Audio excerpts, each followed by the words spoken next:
Welcome back to the Big Ranch Show. Thank you for joining me. If you could, hit the subscribe button down below and let's get right to it. So yesterday, Donald Trump's budget for the fiscal 2021 year was released and sent to Congress, and boy is it a doozy. $4.8 trillion of socialism for the rich and capitalism for the poor, and boy does it explode the deficit and the debt. Now, we will get into those things later, but what I want to talk about are the cuts. Over the next few days, I'm going to make a video of a few different videos of the cuts proposed in the budget. Now, before I do that, I want to make a disclaimer, because I get it every single year, especially ever since the second, I made my 2018 video over harvest boxes and food stamp cuts that he wanted to make.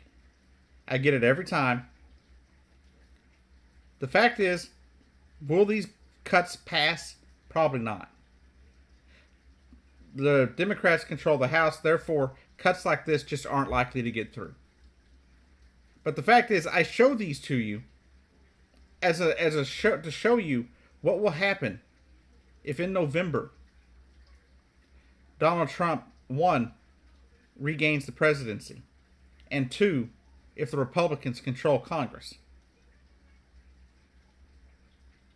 If the Republicans control Congress and Donald Trump is president after November, cuts like this, these will happen nonstop. And that's a fact. These cuts that I'm telling you that are just proposed and that Democrats will not pass, under a Republican administration with a fully Republican Congress with a supermajority in the Senate, these cuts will pass. So luckily, right now, we're not in that situation. In November, remember. Get it? Kind of rhymes. In November, remember. Vote out the Republicans and vote out Donald Trump. Especially vote out Donald Trump. I'm not nearly as concerned about the people in Congress as I am the person in the White House. But let's talk about S.N.A.P. today. We're going to talk about food stamps. And the fact is, an overwhelming number of people on food stamps work. Most able-bodied people work.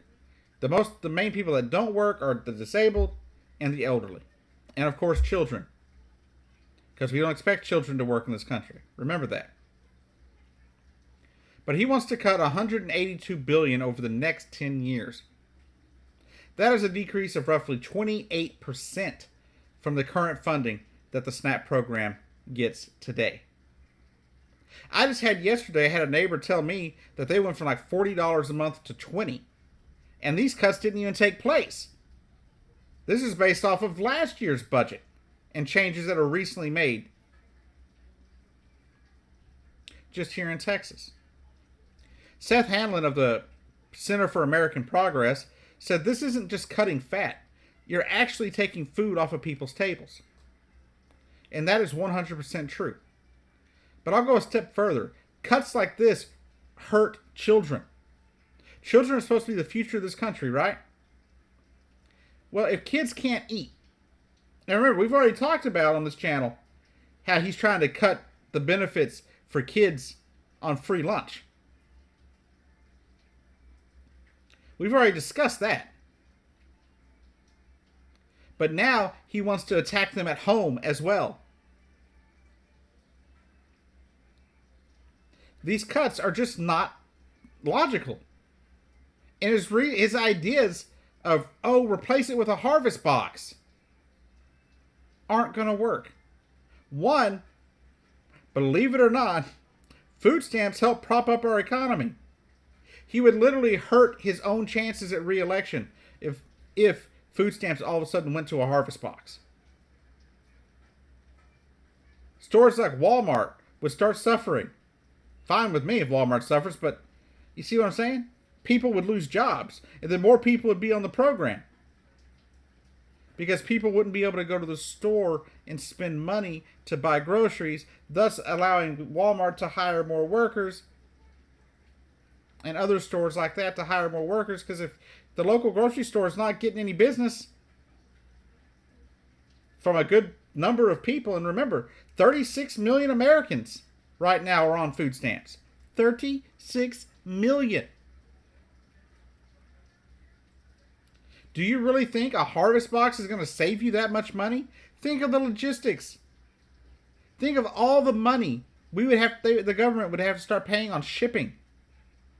When right now all it is a digital transfer into a card, or transfer to the states, transfer to your card. As well, these harvest boxes, as he has put back in his proposed budget, would be full of foods that people can't eat. Why do I say that? Because these boxes already exist. Some of these boxes have been sent to people on reservations and other different communities around the country. And it's full of foods that a lot of people can't eat. I receive a box from my local community here that supplements our food cost. The thing is, I know a lot of people that can't eat what they get in this box. Because they can't have the carbs, they can't have the sugar, they can't have the sodium. Because these boxes are full of things like hamburger helper, ramen noodle, and fully salt-laden canned vegetables. There's nothing fresh in these boxes. At least when you have your food stamp card, you can go down to the local store and you can buy some fresh carrots or some fresh vegetables if you need to.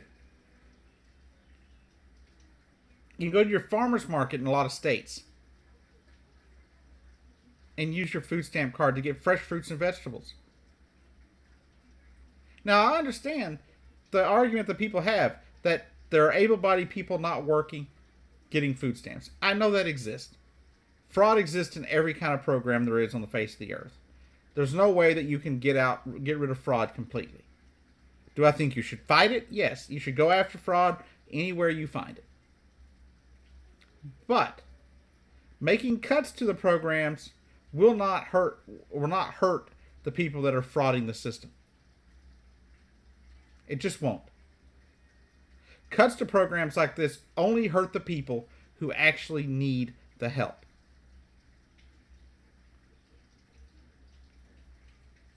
And so, at the end of the day, these cuts are just asinine. It's asinine that he would even consider cuts to the food stamp program that has already been cut to the bare minimum as it is. How are you supposed to feed yourself on $25 a month? You know? And the fact is, if you work one little bit, you're off the program. You want to know why people try not to work? Because they need to feed their kids, and if they work, they can't afford to feed their kids. It's insane. But the fact is, not only would it hurt his re-election to all of a sudden have a harvest box being delivered, it would also hurt the grocers, the people. The diabetes and obesity epidemics would just explode even more than they already are because of the type of foods involved. I mean, there are some things that I could understand. I could understand the argument for cutting, say, the ability to buy soda or ice cream and things like that with your food stamps. I can understand that, putting limits on something like that. I don't see it happening because there would be a lot of upset people saying, well, we can't, what if my kid wants some ice cream? But I'd understand, because that was what the program wasn't originally made for that. It wasn't made for you to be able to go to the store and buy Coca-Cola, or made to go be able to buy a canister of ice cream, a tub of ice cream or whatever.